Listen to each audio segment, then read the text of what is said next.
Juriscast, o seu podcast jurídico. Olá, bem-vindos meus amigos advogados e entusiastas da inteligência jurídica. Eu sou o Thiago Facchini e desejo a cada um de vocês as boas-vindas aí a mais um episódio do Juriscast. Todos os episódios estão sempre disponíveis aí em todos os programas e plataformas de consumo de áudio, então no Spotify, Deezer, SoundCloud, Apple e Google Podcast, além, é claro, do YouTube, onde você pode conhecer o meu rostinho e, acima de tudo, o rostinho do nosso convidado de hoje. Falando nele, vou apresentá-lo. Ele é Augusto de Arruda Botelho, considerado aí um dos melhores criminalistas do Brasil, é mestrando em Direito Penal Econômico pela Fundação Getúlio Vargas, especialista em Direito Penal Econômico pela Universidade de Coimbra e em Direito Penal pela Universidade de Salamanca. Ele é conselheiro também na Human Rights Watch, uma organização que defende e realiza pesquisas sobre os direitos humanos. Então eu quero convidar a audiência a dar as boas-vindas junto comigo ao Dr. Augusto de Arruda Botelho. Seja muito bem-vindo ao Juriscast. Olá, Thiago. Olá a todas e todos. Super obrigado pelo convite. É um prazer estar aqui conversando com vocês. Legal, vamos lá. Antes da gente entrar no tema, que eu nem conversei, nem falei o tema para a nossa audiência. Desculpa, audiência. Hoje nós vamos falar sobre o reconhecimento fotográfico e os direitos humanos, baseado aí por conta de um acontecimento recente que apareceu na mídia e tal. Mas antes, rapidamente, para que vocês conheçam um pouquinho mais sobre o porquê que é o Dr. Augusto que está aqui, eu gostaria de dar um pouquinho de contexto para a nossa audiência.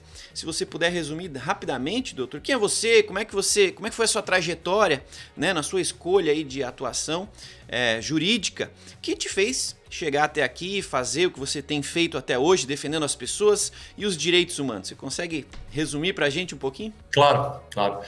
Bom, eu comecei a trabalhar com direito criminal mais especificamente logo no comecinho da faculdade, no segundo ano. Eu fui estagiar com o Márcio Tomás Bastos e trabalhei com ele até me formar. Depois o Dr. Márcio, assim que eu me formei, foi convidado a assumir a cadeira no Ministério da Justiça, no primeiro mandato do presidente Lula. E eu abri meu primeiro escritório de advocacia criminal, e lá se vão 20 anos deste início de advocacia criminal, primeiro como estágio, depois como advogado. E desde o começo da minha carreira com o Dr. Márcio, ali já no segundo ano de estágio, o Dr. Márcio optou, em conjunto com outros advogados, criminalistas e um estudante de direito, no caso eu, fundar um instituto chamado IDDD, Instituto de Defesa do Direito de Defesa, que eu fui sócio fundador, diretor, presidente, hoje em dia sou conselheiro nato. Fundamos o IDDD há 21 anos atrás. E a partir do momento, então, que eu, além da advocacia, começo a trabalhar no terceiro setor, eu me envolvo como um ator de mudanças na sociedade civil, de mudanças no sistema de justiça criminal, atuando inicialmente com direitos humanos voltados ao sistema criminal, ao sistema carcerário, mas depois, conhecendo, me envolvendo com outras organizações, eu acabei virando conselheiro da Human Rights Watch aqui no Brasil, o que me deu uma abertura muito maior. A Human Rights Watch é uma organização internacional, tem sede nos Estados Unidos e atua em pautas também voltadas ao sistema de justiça, ao sistema carcerário, mas pautas muito mais amplas. E eu me dedico, então, a esse trabalho já há uns bons 5, 6 anos e tento dividir com o tempo que me sobra, que é pouco, da advocacia criminal, livros, pesquisas, estudos, também esse trabalho voluntário, não só no IDDD e na Human Rights Watch, como também em alguns outros projetos, como a Rede Liberdade, o Projeto Inocência e, mais recentemente, o Cala a Boca Já Morreu. São todos projetos voltados a aprimorar o sistema de justiça, a fortalecer direitos e garantias fundamentais e fortalecer os direitos humanos do país. Sensacional! Cada vez que eu faço um novo episódio do Juriscast, eu aprendo muito, justamente porque eu gosto de convidar referências, né? E tá aqui Obrigado. Mais uma referência reconhecidíssima. Então, feita aí a apresentação, feito aí esse entendimento para nossa audiência que caso alguém não te conhecesse, agora já tem uma noção desse teu histórico e por que você está aqui. Vamos falar então sobre o tal do caso aí de reconhecimento fotográfico. Recentemente, no Rio de Janeiro, um jovem de 29 anos foi apontado como autor de um roubo e preso com base no reconhecimento através de uma fotografia supostamente sua, com a idade de 14 anos. E a matéria consta no G1 e tal. Eu entendo que aqui, neste caso em específico, a gente presencia ou pode subentender que houveram vários erros, né? Ou várias coisas que deveriam ter sido diferentes, né? Mas na sua opinião, o que é mais gritante nesse caso em específico? Eu acho que, Thiago, a gente tem que contextualizar o que aconteceu nesse caso, voltando um pouco para trás. Vamos lá. Se nós não entendermos uma estrutura que permeia o Poder Judiciário, qualquer análise desse caso e deste problema, que não é pontual, não é isolado, é uma prática, vai ficar uma análise casuísta. A gente vai analisar o absurdo desse caso e dificilmente vai conseguir propor algo diferente. Porque eu já vou contar o final da história. A legislação, a lei processual, ela já diz como tem que ser feito e simplesmente a regra processual é desrespeitada dia após dia em qualquer processo criminal, em qualquer investigação em delegacia, em qualquer apelação que é julgada no Tribunal de Justiça e até recursos dos tribunais superiores. Esse é o diagnóstico final. Então, se eu não voltar para trás, a gente vai ficar analisando o caso concreto e vai chegar ao problema que a gente sempre sabe qual é. Então, vamos tentar voltar e tentar identificar as causas para sair do lugar comum da análise. Legal. Para identificar as causas, eu tenho que passar por algo que eu venho insistindo em todos os momentos que eu tenho a oportunidade de falar, que é a seguinte reflexão. O Brasil e o sistema judiciário brasileiro é estruturalmente punitivista. Se a gente não partir dessa premissa, a gente não consegue entender todas as mazelas do sistema judiciário, principalmente o sistema judiciário criminal. E o que significa, na prática, ser estruturalmente algo? Fala-se muito sobre o país e o Brasil ser estruturalmente racista, e é estruturalmente racista. O que significa ser, então, estruturalmente punitivista? Significa o seguinte: se um processo criminal ocorrer dentro da normalidade é porque está certo? Não. Normalidade é porque é o que acontece na imensa maioria dos processos que tramitam nos fóruns de qualquer cidade do nosso Brasil. Se o processo correr dentro da normalidade, o resultado final desse processo é o resultado punitivista. Eu vou transformar isso num caso concreto. Se um réu primário é preso por roubo hoje, preso em flagrante por roubo hoje, ele vai passar por uma audiência de custódia e nessa audiência de custódia a prisão em flagrante dele vai ser convertida numa prisão preventiva. Essa prisão preventiva não será revogada em primeira instância sob os argumentos de que o crime de roubo é um crime grave e que este acusado em liberdade poderá voltar a delinquir. O advogado ou defensor público desse acusado vai entrar com habeas corpus no Tribunal de Justiça e muito provavelmente o Tribunal de Justiça, eu estou generalizando, porque a estrutura ela é para ser feita de certa forma generalizada. Há exceções, mas a estrutura é essa.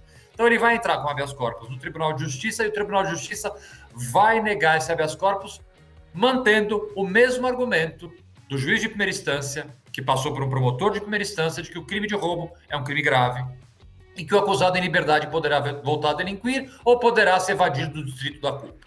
Então, este acusado agora vai entrar com habeas corpus, se ele conseguir, né? Se ele tiver um defensor público que tenha capacidade e condição de recorrer, se ele tiver um advogado particular que faça isso, ele vai conseguir para o STJ.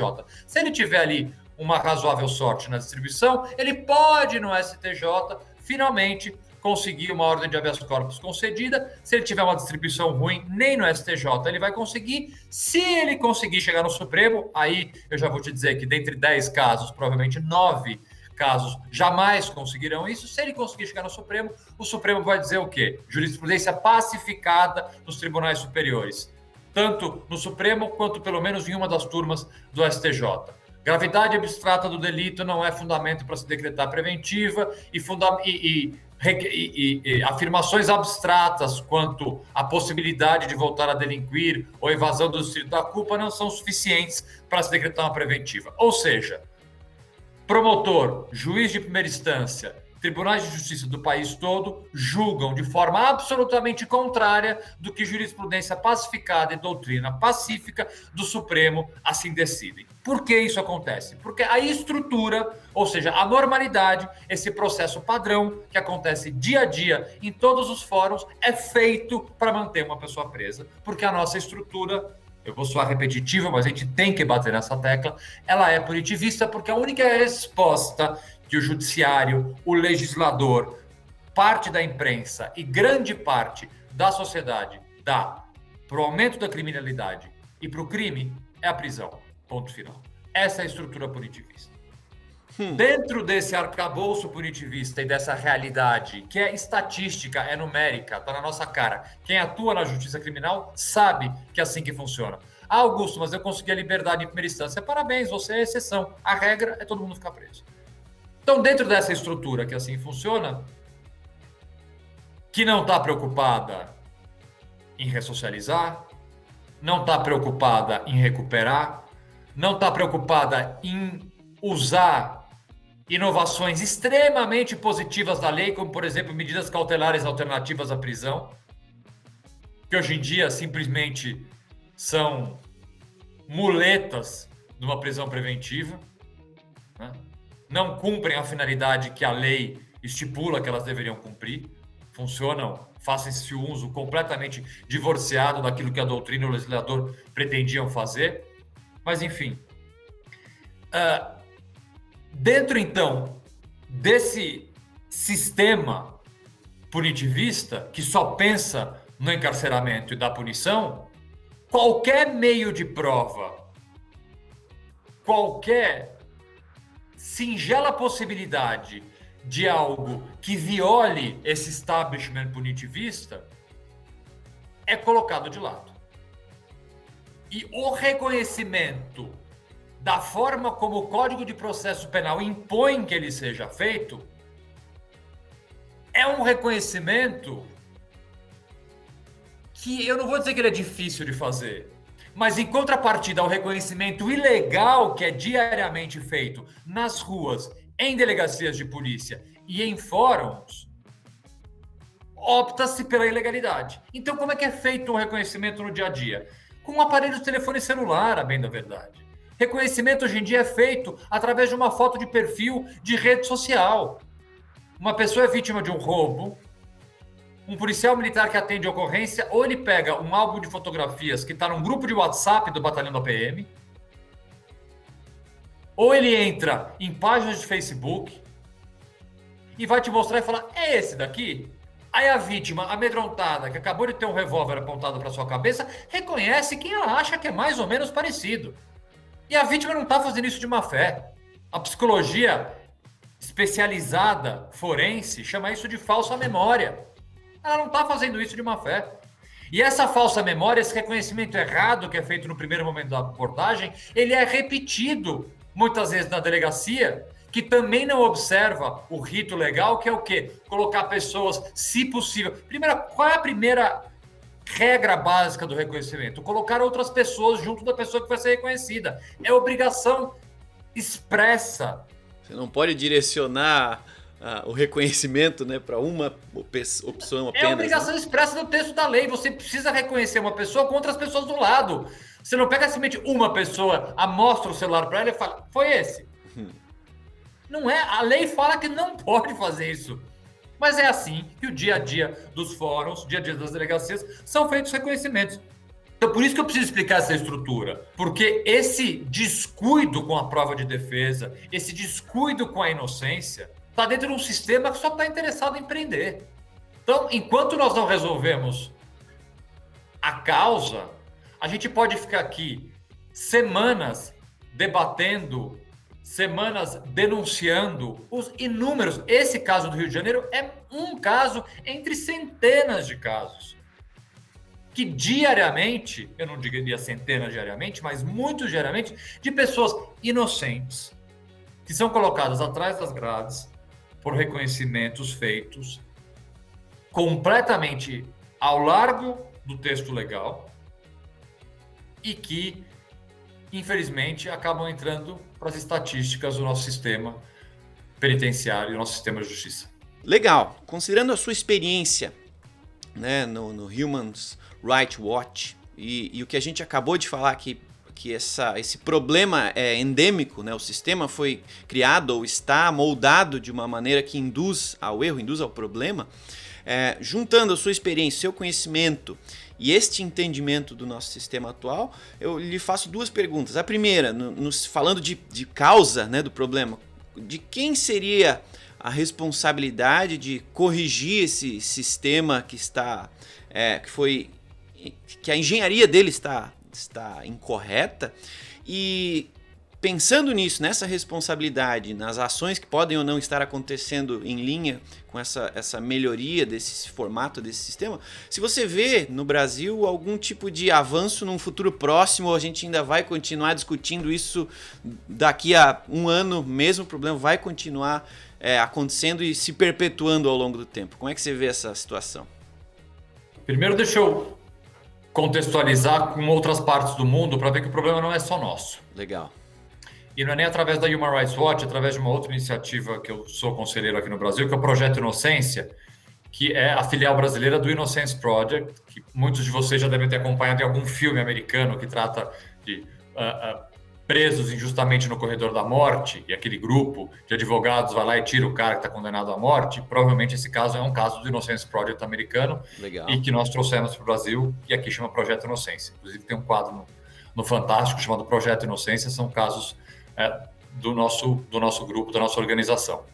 O Innocence Project nos Estados Unidos tem uma estatística que é assustadora. Nos Estados Unidos, quando uma pessoa está presa e sem mais um recurso, a revisão criminal, vamos chamar assim, no sistema americano, é chamada exoneração. Tá?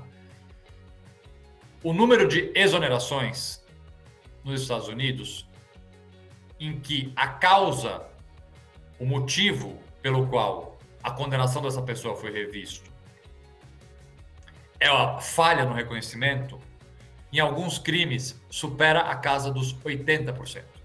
Nossa. Entenda o seguinte, 80% dos presos americanos colocados em liberdade depois de sentenças transitadas em julgadas, essa liberdade se deu em razão de falhas no reconhecimento. Então isso não é...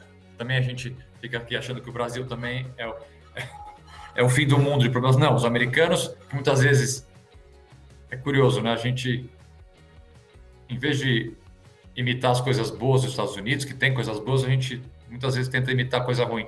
Em matéria processual penal, vira e mexe, tem um ou outro que tenta trazer as coisas ruins dos Estados Unidos, como, por exemplo, essas formas fast food, que eu chamo, até escrevi um artigo dizendo isso, essa forma fast food de se resolver processos, né? Você...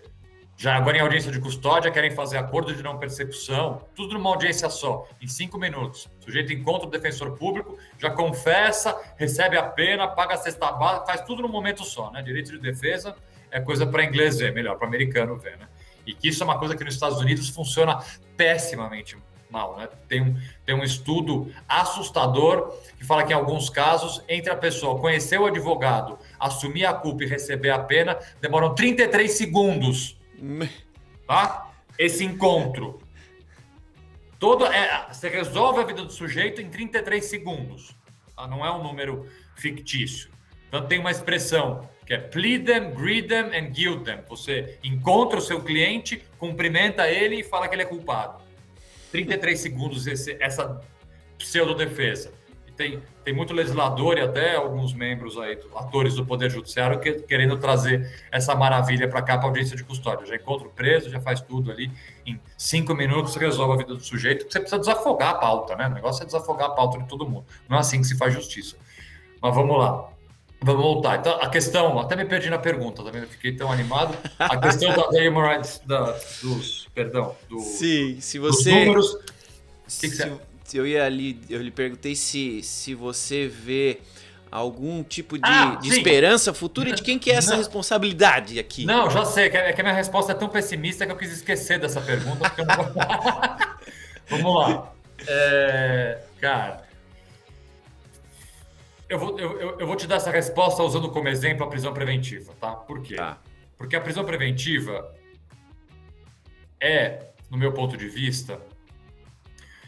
Até porque estatisticamente é muito fácil de você comprovar, uma das maiores mazelas do nosso sistema de justiça criminal. Por quê? Porque a prisão preventiva, ela é, e sempre foi, excepcional. Ou seja, ela é a exceção. Processualmente, a prisão preventiva, ela é a exceção. Por quê? Porque você está prendendo alguém sem uma sentença condenatória. Ao fim e ao cabo, você pode estar prendendo inocente. Então, você tem que prender alguém sem uma sentença penal condenatória. Eu não estou nem falando de sentença transitada em julgado. Uma sentença condenatória, se tiver presente os requisitos que o Código de Processo Penal estipula. E a gente sabe que virou regra. Em alguns estados, por exemplo, o número de presos provisórios passa de 50%, jamais é exceção, estatisticamente é regra. Então, o legislador, e volto a dizer, jurisprudência dos tribunais superiores, completamente isolada, já que primeira e segunda instância não aplicam jurisprudência dos tribunais superiores. Então, o que o legislador, percebendo esse problema, vendo que o número de presos, não só provisórios, como o número absoluto de presos, não para de aumentar. Éramos a quarta maior população carcerária do mundo, hoje em dia somos a terceira, e daqui a pouco vamos virar a segunda maior população carcerária do mundo. O legislador pegou e falou o seguinte: vamos mudar a lei. E tivemos uma alteração no pacote anticrime recente, dezembro de 2019, em que alterou de forma extremamente positiva dispositivos do Código de Processo Penal que deixam o regramento da prisão preventiva mais excepcional ainda.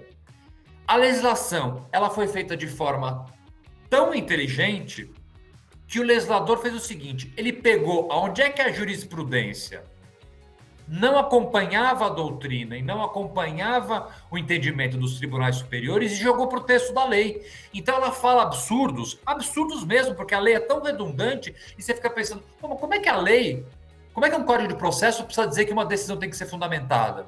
É óbvio que uma decisão tem que ser fundamentada. Então vem um artigo do Código de Processo Penal dizendo o seguinte: para você prender alguém, você tem que fundamentar e motivar. Você precisa escrever isso no Código de Processo? Não precisa. Mas você tinha prisões tão absurdamente mal fundamentadas e motivadas que veio o legislador e fala: gente, vamos colocar isso aqui. Precisa. Aí o legislador veio e fala o seguinte: não dá para você decretar uma preventiva com base numa hipótese. Porque acontecia isso. Eu tive tantos casos no escritório que era assim, uma época eu advogava muito para pessoas que moravam em regiões fronteiriças. E prisão preventiva para quem mora na região de fronteira era assim: o Joãozinho mora na região fronteiriça, logo ele pode se evadir. Bom, obrigado, meu amigo. O Brasil tem uma fronteira, convenhamos, um pouco grande. Vamos decretar preventiva de todo mundo que responde crime e mora em região fronteiriça, porque se esse é critério para decretar preventiva, não dá. Então o legislador vai e faz o quê? Olha, para se supor alguma das hipóteses do artigo 312, eu preciso apontar um fato concreto. A mera suposição não basta. Ou seja, o legislador vem e pega todas as armadilhas que os despachos acórdãos trazia e coloca no texto da lei, dizendo: olha, agora não vai ter mais jeito. Agora vocês vão ter que cumprir a lei. Mudou alguma coisa? Absolutamente não. Então, por isso que eu estou essa minha introdução é para te dar uma resposta extremamente pessimista. Eu vejo no futuro próximo uma possibilidade de mudança? Não, eu não vejo, porque se pela via legislativa, especificamente em relação à prisão preventiva, depois do que foi feito no pacote anticrime, nós não conseguimos alterar essa estrutura punitivista, eu não sei mais o que a gente pode fazer. Nada mais altera. A não ser mudar completamente a formação. A única, eu vou deixar aqui um sopro de esperança, tá? Um sopro de esperança. Mudar a formação dos atores do Poder Judiciário. A gente tem que formar melhores estudantes de direito. A gente tem que formar melhores juízes, promotores, advogados, defensores públicos, com uma visão um pouco mais humana do sistema de justiça. Um pouco mais moderna, um pouco menos punitivista. E aqui, gente, nem confundam punitivismo com impunidade. Ou até, o Augusto defende abolicionismo. Não, o Augusto não defende abolicionismo. Acho que pessoas têm que ser presas, sim. A prisão é necessária em vários casos. Penas são necessárias. Eu não sou abolicionista, respeito muito meus colegas abolicionistas, mas não sou. Acho que enfrentamos um grave problema da criminalidade. Precisamos sim punir, mas precisamos punir de forma inteligente. O que a gente faz hoje é punir de forma burra. Isso eu tenho que ser contra. Legal. Legal, aí audiência, vocês estão ouvindo Augusto de Arruda Botelho falando sobre reconhecimento fotográfico e os direitos humanos. Você que está aí do outro lado da telinha, lembre-se de avaliar, comentar este episódio, indicar para seus colegas advogados. Com certeza tem muita gente que pode aprender com a gente aqui, com esse grande convidado que está dando uma aula aqui pra gente, tá bom? Estamos no Spotify, Deezer, Apple, Google Podcasts, em todos aí os distribuidores de áudio e, lógico, também no YouTube. Bom, a gente tem 10 minutinhos e eu gostaria de fazer pelo menos 2 perguntas. Então vou dar uma ser acelerada. Mais rápido na resposta, aí dá para responder duas. Não, tamo aqui, se pudesse eu ficava a tarde inteira aqui conversando com você, porque o papo é bom, o conteúdo é rico. Mas vamos lá. Considerando esse processo, deste caso específico que foi feito, como você falou, foi induzido ao erro, uma fotografia, segundo, né, esse caso que apareceu no G1, foi uma fotografia de quando o rapaz tinha 14 anos, que logicamente sabe-se lá como que essa fotografia foi parar lá, e a gente vive em época de LGPD, bombando, né? A gente está falando sobre dado pessoal, sobre a obtenção de autorização para possuir esse dado, para usar esse dado e tudo mais. Será que existe algum tipo de registro de como essa fotografia foi parar lá? Se ela foi de fato, como você falou, recolhida e utilizada da maneira correta? Existe aqui algum tipo de posicionamento também, ou de questionamento sobre sanção ao órgão responsável, né? Algum tipo de defesa do ponto de vista de uso da LGPD como um salvaguardo para o envolvido? Olha, Brasil, um país de proporções continentais, você vai ter desde álbuns de fotografia 3x4 em delegacias, e eu, há bons quase 10 anos atrás, eu participei, junto do CNJ, de um programa eu não vou dizer vistoria, mas de inspeção em presídios e delegacias do Brasil inteiro. Eu já ia vários estados, e assim, as coisas que eu vi, até Deus duvida. Então eu vou te dizer que você vai ter álbum de fotografia que simplesmente é o xerox do RG, da fotografia que a pessoa tirou do RG. Provavelmente deve ter sido isso que aconteceu com esse rapaz do Rio de Janeiro de 14 anos. Provavelmente era a foto que os registros oficiais tinham quando ele tirou o primeiro documento, coisa que o vale. E você vai ter até, aqui em São Paulo, por exemplo, isso é comum, grupos de WhatsApp, de batalhões de delegacia com fotos, pessoas que entram em redes sociais. Então, a informalidade da obtenção e da busca dessas primeiras imagens, ela é a praxe. O que também, vamos aqui pensar do ponto de vista da urgência e do momento de uma investigação. Eu não estou aqui criticando a possibilidade do avanço tecnológico ser utilizado em prol de uma investigação, de uma urgência naquele momento. Se o que o policial tem na hora ali é uma foto de WhatsApp, é o perfil de uma rede social, e ele quer usar aquela foto para que a vítima naquele momento reconheça, ótimo. Não é que ele é proibido de fazer isso. A gente tem que também pensar que muitas vezes o calor do momento e a urgência faz com que essas ferramentas possam ser utilizadas. O que a gente não pode permitir é que esse momento excepcional vire quase que uma regra processual, que a partir deste momento se desrespeite o regramento legal, até audiências do fórum. Que a bem da verdade é isso que acontece. Não apenas a informalidade, que também é regra em uma delegacia, acaba se tornando uma realidade dentro. E assim, a gente simplesmente esquece o que está no Código de Processo Penal. Tem um artigo específico que trata de como deve ser o reconhecimento feito numa audiência. E a gente pega um fórum do Estado de São Paulo aqui, o reconhecimento não é feito como o Código de Processo Penal manda. Assim, o Brasil tem essas coisas que a gente, né? Brasileiro é uma maravilha. Tem lei que pega e tem lei que não pega no Brasil. Chega, sei lá, para um alemão e fala: olha, essa lei não pegou. Desculpa, essa lei não pegou. Essa lei aqui no Brasil, ela é ótima, mas aqui a gente não. Essa aqui não pegou. O brasileiro, se a gente leu essa lei aqui, sei lá, não pegou. Deu trabalho, não. Essa lei não bateu pra gente, sabe? Eles não vão entender, né? Como seria não isso. Rolou essa lei aqui, a gente até tentou, mas não bateu, a gente não tá respeitando. É mais ou menos isso. O Código de Processo fala que você tem que reconhecer com outras pessoas do lado, se possível com pessoas parecidas. Nem isso é feito, entendeu? É isso que não pode. Eu entendo a informalidade do momento de emergência, mas a gente não pode perdurar isso dentro do processo. Ok, vamos tentar conjecturar um pouco aqui, por estar muito envolvido com tecnologia jurídica. Eu ouço e interajo bastante com a temática da inteligência artificial também. A gente, em notícias mesmo, a gente olha a China já liderando tecnologia de reconhecimento facial, os Estados Unidos já utiliza, até no Brasil já tem casos de uso de reconhecimento facial através de softwares, né? Será que, conjecturando, né, que se a gente tivesse alguma tecnologia nessa linha para, no mínimo, confirmar ou fazer um double check aí no reconhecimento inicial, né, no reconhecimento padrão, digamos assim, a gente não teria, através do advento da tecnologia, uma forma de diminuir talvez essa taxa de erro, algo nessa linha? Com certeza, com certeza. Por mais que novidades tecnológicas que esbarrem na nossa intimidade, num primeiro momento, causem preocupação, e devem causar, porque no momento que elas causam a preocupação é que a gente estipula parâmetros e garantias e proteção. Então, é no momento do susto que a gente para pensar como é que a gente vai se proteger, como é que a gente vai manter a nossa intimidade, evitar que a nossa imagem mesmo seja violada de forma indevida. Então, é o momento de se discutir, a discussão tem que ser ampla, mas é o momento de, ao mesmo tempo, ter a noção de que o avanço tecnológico veio para ficar. Não tem volta. Vamos pensar o que a gente está fazendo aqui agora. O ambiente virtual. Eu não gosto do ambiente virtual.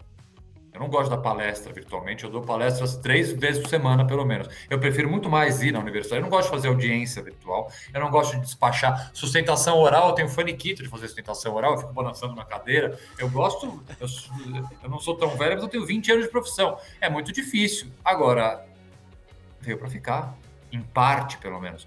Eu posso discutir, eu tenho, dentro do DDD, por exemplo, a gente tem um projeto muito importante de evitar com que audiências de custódia sejam feitas de forma virtual, por uma razão bem simples: tortura não se vê pela TV, e é essa o slogan da nossa campanha, porque uma das razões da existência da audiência de custódia é justamente verificar a ocorrência de maus-tratos e tortura durante a abordagem policial, e muitas vezes numa câmera, você não sabe quem está do lado, você não sabe se o agressor está do seu lado ameaçando a pessoa. Então, essa verificação da tortura e de maus-tratos, ela pode ficar muito prejudicada atrás de uma câmera, mas o fato é que, de algumas formas, a tecnologia e a videoconferência, por exemplo, ela veio para ficar. E a questão do reconhecimento, daqui a 10 anos, essa conversa ela vai estar completamente datada, você concorda? Vai ser uma realidade posta. Pagamentos serão feitos por meio de reconhecimento e tantas outras coisas, identificação em prédios, serão feitos por meio de reconhecimento. É um fato posto. Então, vamos começar a discutir agora formas de proteção, como já estão sendo discutidas, do que deixar isso, muitas vezes, no submundo da informalidade acontecer, e aí tentar solucionar um problema quando o problema já está de tal forma posto que a gente vai ter dificuldade de voltar atrás. É melhor discutir agora. Então, respondendo objetivamente a tua pergunta, sim, acho que a gente pode tentar usar a tecnologia para evitar que reconhecimentos sejam feitos de forma mais do que legal, de forma injusta. Então, mais do que um double check, pode ser um first check. Eu diria assim, nem a pergunta justo para assim, o double check é o menos Thiago, arriscado, né? Mas se for isso que vai fazer a diferença entre colocar um inocente na cadeia ou não, querido, pode fazer. Tem que fazer, né? Faça. Eu prefiro isso do que... Porque esse rapaz do Rio de Janeiro ficou 6 dias preso. Nós já tivemos clientes que ficaram anos presos por um reconhecimento ilegal. Anos. Quem devolve isso para um jovem que ficou anos preso? Ninguém. Perdemos esse jovem para o crime organizado. Perdemos. Ninguém vai recuperar essa pessoa mais. É verdade. Bom, infelizmente o tempo voa, meus amigos. Quero deixar aqui um agradecimento especial em meu nome, em nome da audiência, agradecer imensamente ao Dr. Augusto de Arruda Botelho, que trouxe aí pra gente um pouco de esperança e muito de conhecimento de que a gente tem bastante trabalho para realizar aqui. Quero lhe agradecer e lhe pedir que você, além de se despedir aí da audiência, que você nos conte como que que a audiência pode fazer para seguir o seu trabalho, como a gente descobre mais sobre você, né, como que a gente consegue consumir mais da fonte aí do seu conhecimento. Não, eu vou dar essa resposta me convidando para vir de novo aqui para falar sobre o meu livro. Eu vou lançar um livro no final do mês chamado Iguais Perante a Lei. Eu tenho um livro aqui que eu estou assinando algumas dedicatórias e vou até mostrar, fazer um merchandising. Que legal. Iguais Perante a Lei.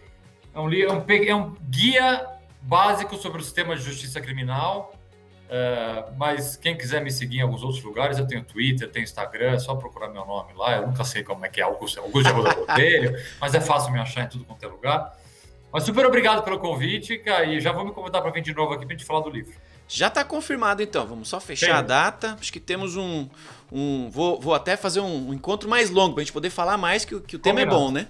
Combinado, meu caro. Super obrigado pelo convite. Imagina, eu quero agradecer também, além de te agradecer, quero agradecer aí a audiência, os entusiastas aí da inteligência jurídica que tem, como de costume, nos seguido e nos acompanhado aqui até o final de mais um episódio. A gente recentemente passou de 100 mil ouvidas aqui no Juriscast. Eu quero agradecer a cada um de vocês que acompanha aqui os nossos conteúdos, os nossos episódios, especialmente aos convidados, que são eles que enriquecem esses episódios aqui. Quero de novo lembrar e pedir para que vocês, né, consumam o Juriscast, recomendem para seus colegas advogados, busquem também o outro podcast que eu faço, que é o Resumo Jurídico. Tem muita informação aí gratuita para quem quer aprender e evoluir na sua profissão. A gente está aqui fazendo a nossa parte. Então, muito obrigado a todos vocês que nos acompanharam até o final desse episódio. Nos falamos aí no próximo episódio do Juriscast, o seu podcast jurídico. Tchau! Você ouviu o Juriscast, produção e oferecimento da ProJuris, líder no desenvolvimento de software jurídico para departamentos jurídicos de grandes empresas e escritórios de advocacia. Conheça mais em projuris.com.br.